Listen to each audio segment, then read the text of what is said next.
Halo semuanya, pernah nggak sih ngerasa kejebak di pasar yang kayaknya lagi mager, nggak gerak kemana-mana? Nah, hari ini kita bakal bedah tuntas satu kondisi pasar yang bikin frustrasi tapi sebenarnya penuh potensi. Dan gimana caranya mengubah kondisi itu jadi keuntungan? Yuk, kita mulai. Sebuah kondisi pasar yang cukup menjengkelkan. Wah, ini kayaknya relate banget ya buat para trader. Kita semua pasti pernah ngalamin. Nungguin harga bergerak, dianya diem aja. Ini frustrasi yang umum banget. 71. Oke, angkanya cuma 71. Mungkin kedengarannya biasa aja ya. Tapi tunggu dulu. Coba bayangin, selama 3 hari penuh, pasar cuma gerak dalam rentang 71 poin. Sempit banget. Itu bahkan lebih kecil dari rentang pergerakan mingguan yang normal. Nah, ini dia inti masalahnya. Pasar yang benar-benar gak kemana-mana bikin kita kayak terjebak. Oke, jadi apa sih sebenarnya masalah yang lagi kita hadapi ini? Dan kenapa ini jadi tantangan berat terutama buat kita para trader yang ngandelin tren? Jadi, apa itu pasar mengambang? Simpelnya gini, ini tuh kondisi di mana harga kayak kejebak di dalam satu kotak yang sempit banget. Nggak naik-naik, nggak turun-turun.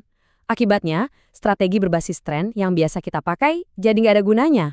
Nah, paham soal ini adalah langkah pertama buat menaklukkannya.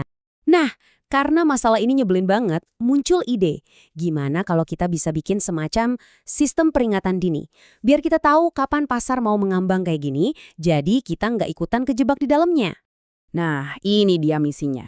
Kita nggak mau lagi ngehindarin pasar yang lagi mengambang. Justru sebaliknya, kita mau ubah yang tadinya masalah jadi sebuah keuntungan. Kita pengen tahu kapan persisnya harus ganti strategi, mungkin ke scalping yang lebih presisi. Jadi, sistem peringatan dini ini tuh sebenarnya dibangun dari 3 tanda atau 3 petunjuk utama. Yuk, sekarang kita bedah satu persatu biar kita bisa baca sinyal-sinyal dari pasar. Tanda yang pertama, namanya unik nih, napas tercekik. Dari namanya aja udah kebayang ya, ini tuh sinyal kalau pasar lagi kehabisan tenaga buat bergerak. Secara teknis, ini yang kita cari. Kalau volatilitas harian, atau sebut aja napasnya pasar, lagi rendah banget, di bawah 30% selama 2 hari berturut-turut, terus harganya juga nggak bisa keluar dari batas atas atau batas bawahnya, wah, ini lampu kuning. Tanda peringatan yang kuat. Analoginya tuh kuat banget. Coba dibayangin, pasar itu kayak pegas yang lagi ditekan, energinya ngumpul terus tapi belum ada kekuatan atau volume yang cukup buat ngelepasinnya. Nah, itulah yang terjadi selama periode pasar mengambang ini. Sekarang coba kita pikirin ini deh. Apa yang terjadi kalau bukan cuma satu, tapi semua time frame utama, harian, mingguan, bahkan bulanan, semuanya menunjuk ke satu titik harga yang hampir sama persis. Nah, ini dia jawabannya. Sinyal kedua, dan bisa dibilang ini yang paling menarik dan paling kuat di antara ketiganya. Namanya konvergensi pivot. Coba perhatiin betapa spesifiknya ini. Kita ngomongin 3 level pivot utama dari time frame yang beda-beda, dan semuanya ketemu di satu area yang super sempit, kurang dari 15 poin jaraknya. Ini tuh jarang banget terjadi. Dan kalau sampai kejadian, ini sinyal yang sangat kuat kalau pasar benar-benar lagi nggak punya arah sama sekali. Logikanya simple, tapi masuk akal banget.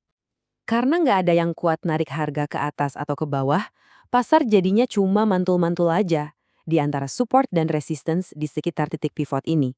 Persis kayak bola pingpong. Oke, tanda yang ketiga ini sedikit lebih halus. Ini soal mengamati pasar yang kayaknya kehilangan momentum dari hari ke hari. Jadi gini, kalau sistem analisis Anda bilang status hari ini normal, artinya nggak ada tren kuat, terus besoknya gitu lagi, normal lagi, ditambah harganya masih aja kejebak di dalam range hari kemarin, nah, ini sinyal yang jelas, pasar gagal total buat membangun momentum. Ini ngegambarin masalahnya dengan pas banget. Anggap aja status strong itu mesinnya pasar. Tanpa mesin itu, ya pasar nggak punya tenaga buat lari kencang. Akhirnya ya cuma gerak bolak-balik tanpa tujuan yang jelas. Oke, sekarang kita udah bisa ngenalin pasar yang lagi mengambang. Pertanyaan paling penting berikutnya, terus kita harus ngapain? Gimana cara manfaatinnya? Yuk kita masuk ke strategi praktisnya. Rencananya jelas banget. Kita jual di dekat batas atas, beli di dekat batas bawah, dan ambil untung di tengah-tengah di area pivot point. Kuncinya adalah disiplin, jangan serakah. Dan yang paling penting, keluar dari pasar sebelum hari berakhir. Karena kondisi pingpong ini nggak akan berlangsung selamanya. Nah, ini membawa kita ke pelajaran terakhir yang krusial banget. Apa sih yang terjadi kalau pasar yang lagi tenang ini akhirnya selesai.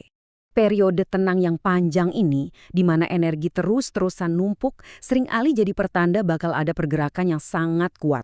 Bener-bener kayak ketenangan sebelum badai. Energi yang udah kesimpan itu kan, pada akhirnya harus dilepaskan.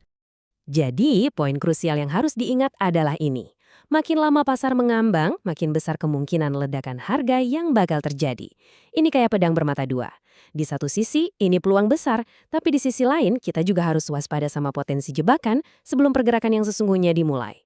Jadi, saya akan tinggalkan Anda dengan pertanyaan ini.